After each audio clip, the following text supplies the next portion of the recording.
molto indeciso su quale canzone cantare. Io mi chiamo Pasquale e ok, vi canto una canzone che ha come protagonista un guardone. Si chiama Il Wire. Ok, vado. Sono appena tornato da lavoro e sera tardi e la mammina mangia il purè. È brutto come morto, si guarda dall'occhio, mi viene la voglia di mangiare il purè. Mi siedo a tavola e mangio il purè, mi siedo, guardo la TV, mi sposto, guardo il purè, mi apposto, mi gusto la TV.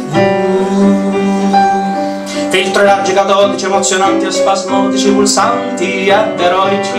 Mi medesimo nelle scene, piango nel bene, mi ricordo delle prime sere. Infatti avevo una ragazza, si chiamava Carlotta, che a far con me il tira e molla. Mi diceva, lo sai come fa la canzone, che non lavora non fa l'amore.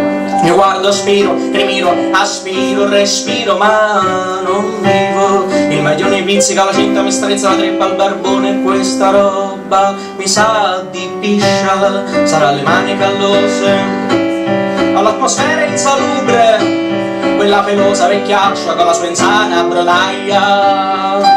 Me ne vado, dove vai? Ho 50 anni fatti, cazzi tuoi. Mi ballonzo la panza in quest'acqua tua gialla, concessami da madre Brianza. Mi è arrivato disinvolto a dell'oblio il posto, la rimembranza tra i parchi e piuttosto le auto ingiornalate, son tante disparate, i rumori, i sapori, gli odori, il potere immaginifico che corrompe gli ardori. Mi ritrovo a soddisfare quest'impulso triviale in una settembrina atmosfera infernale. Na na na na.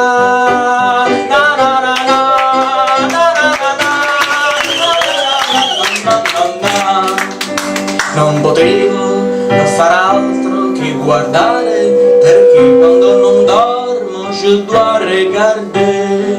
Me ne vado soddisfatto per quel che ha appena fatto. Ho assistito al miracolo del creato.